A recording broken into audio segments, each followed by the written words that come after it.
Forgive me if I've mentioned this before, but one of the pitfalls of collecting comics has been the occasion where you somehow miss an issue of a title you're collecting. Maybe there was a shipping problem, or you forgot to add it to your pull list, or some other unintentional snafu. You look through back issue boxes, check other stores or online sites with insane prices, and not really finding what you're looking for. This has happened to me a few times, including with the comic we're looking at today. Hello, I'm the Angry Spork. After what was at least many months, possibly a couple of years, my local comic shop owner happened to have a copy of today's book and sold it to me for basically cover price. Thank you, Felix, since eBay sellers were really keen on charging upwards of $30. I'm taking issue with The Brave and the Bold number 33, this time featuring 3 protagonists. Let's see if this comic was worth the wait and makes us want to turn the page or turn our heads.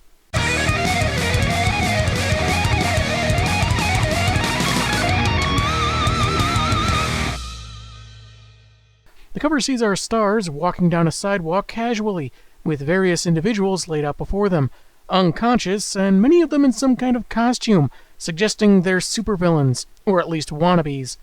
Either that or this is just outside a comic book convention, and these were cosplayers who did not respect the lady's personal space. I mean, this guy looks like he could be Zorro, and below him could be someone from the Planet of the Apes. Straczynski's writing is joined with the art of Cliff Chiang and Trish Mulvihill, as we open to Zatanna being startled from sleep by some manner of explosion. Isn't it irritating living in a neighborhood where people set off fireworks throughout the year? Not just 4th of July, but graduations, St. Patrick's Day, the vernal equinox, Arbor Day. What woke her seems to have been more than a dream, and she approaches her top hat, saying they have places to be. Specifically a tailor to get it refurbished. Which, with a magic hat, is like trying to get a wily pet to the veterinarian.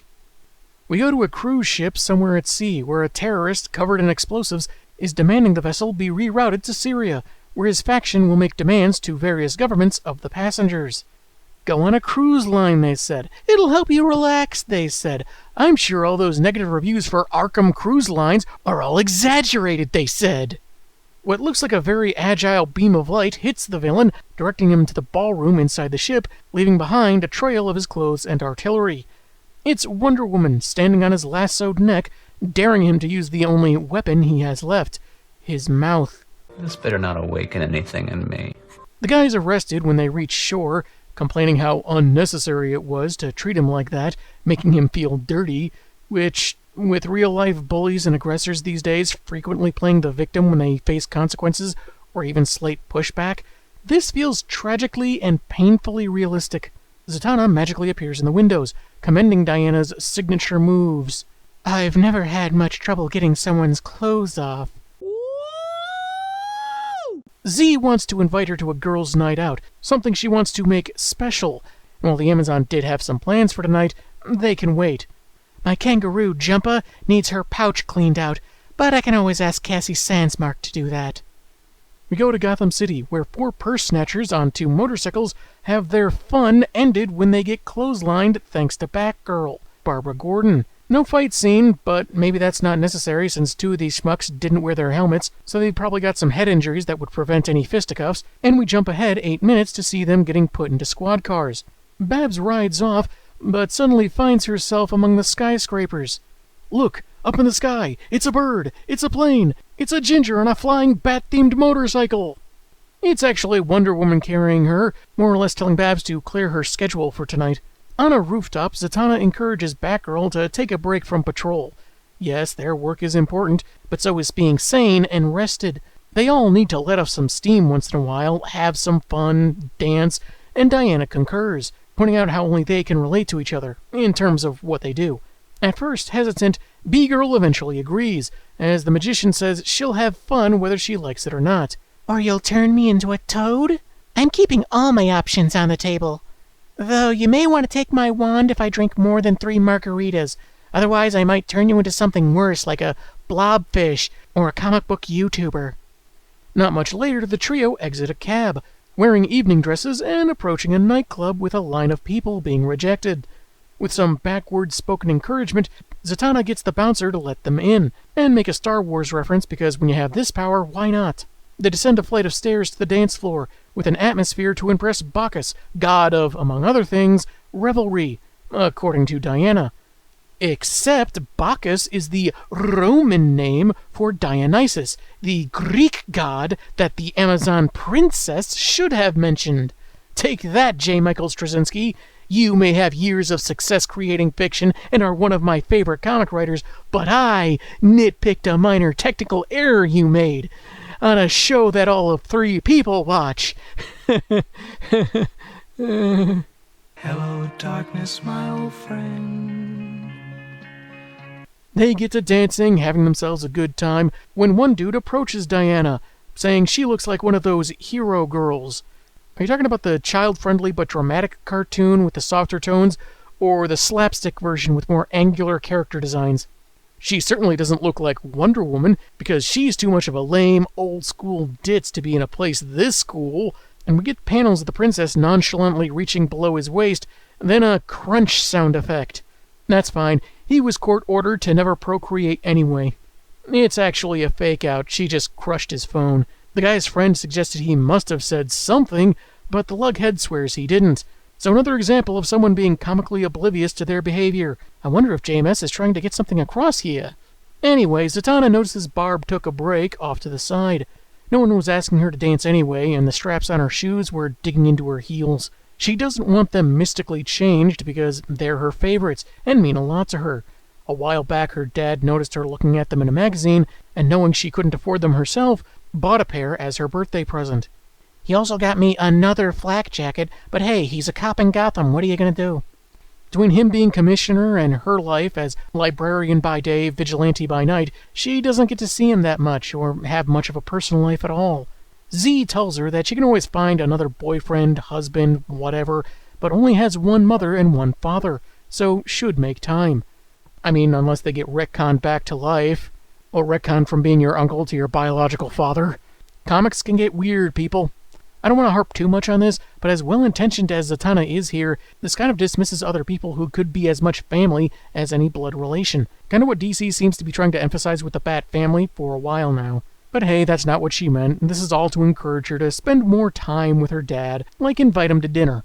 Diana seems to have disappeared, so Zatanna goes looking for her, while magically influencing a guy she passes to ask Barbara to dance. He does, and, well, more on this later. Oh hey, there's Di! Sometime later, because now it's Barbara's turn to go looking for her friends, she finds them in the women's restroom, seeming to hug, much to her surprise, so she awkwardly walks out. A moment later, they catch up with her, saying they have more spots to hit before the night is done, as Z wipes a tear from her eye, as if she's been crying. Man, those bathroom attendants are getting more aggressive these days. It's mentioned they had far to go, suggesting maybe at some point they leave Gotham, but it's not really specified, as they hit another dance club, a more casual place for some flamenco dancing, tango, I don't know, then a karaoke bar to sing some Beyoncé. When they've stopped at a diner for some food, Diana begins talking about oracles, the mythical women who could see the future.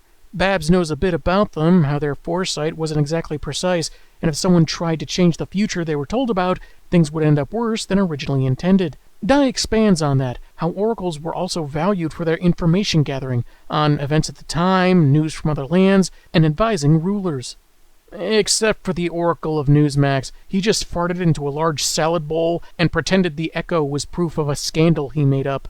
While the highest of honors, it brought great burden, as they knew what the future held, but didn't have the knowledge to prevent it. Barbara asks if anyone exists who still carry this burden, and Wendy only answers that it's very possible. After a moment of quiet contemplation, they decide to call it a night so Babs can get some sleep. As Wonder Woman delivers a powerful whistle, which she learned from Hawkgirl, calling down a cab to take the redhead home. She thanks them for the best night she's had in years and takes off. After sharing mournful looks, Diana flies home while Zatanna walks away, clutching her face. Either she's crying again or that early breakfast they just had is coming back up. Sometime later, Babs has her dad over for coffee and scrapbooking, as we also flash back to Zatanna and Wendy's conversations, though with added dialogue. How she wanted to make the night out special for Batgirl, and her frustration in the bathroom, knowing what was going to happen to her after having a vision, which she gets pretty rarely, but not knowing if what'll happen is within the next week or next year.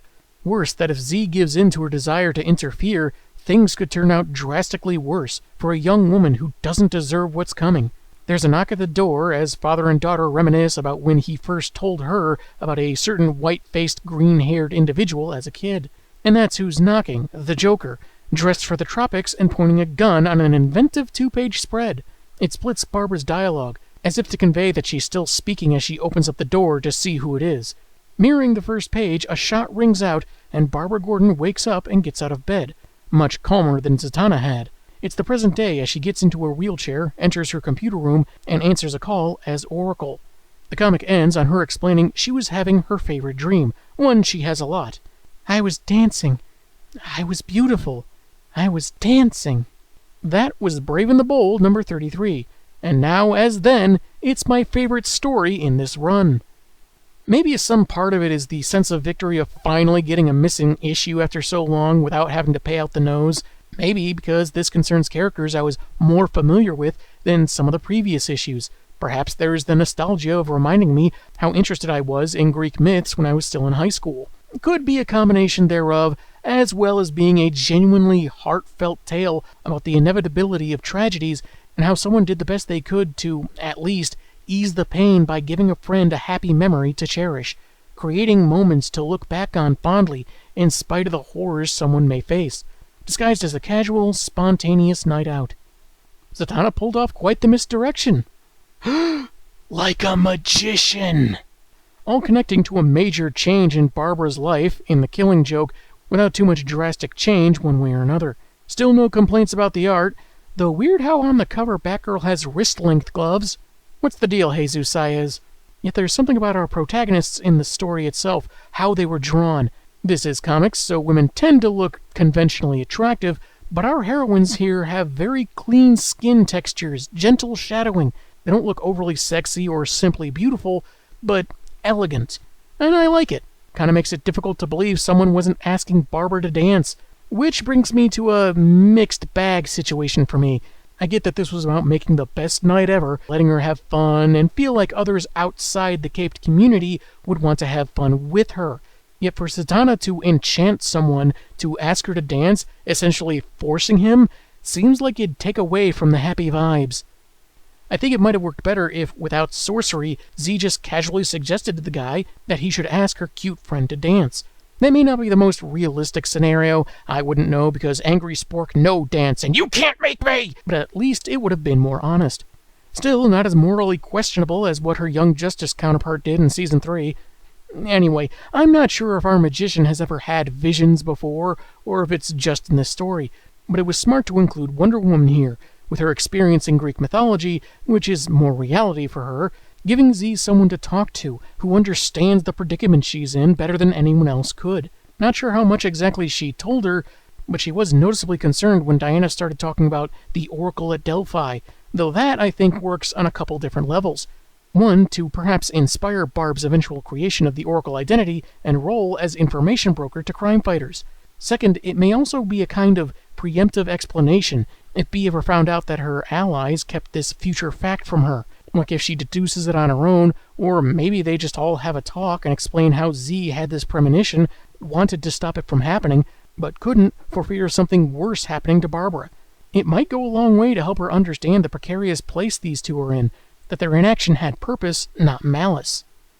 I wonder if that's also why Babs was never magically healed. It didn't occur to me until writing this, and maybe it came up in a book I just never collected, but I never remember anyone suggesting using supernatural means to help her walk again.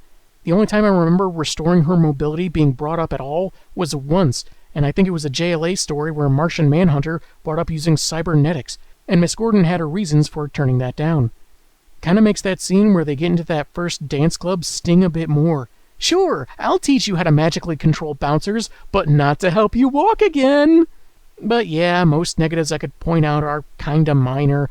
Like Diana breaking a dude's phone was kinda petty, even if the guy was kind of a tool. Hey, it's still funny. And that slight foreshadowing of Batgirl warning those crooks about tempting the fates. Yeah, it's referencing the mythological elements at the heart of the story, but most Americans would probably just say tempting fate. Then there's the last page. She says in her dream she was beautiful. I mean, she can still be that in the chair, right?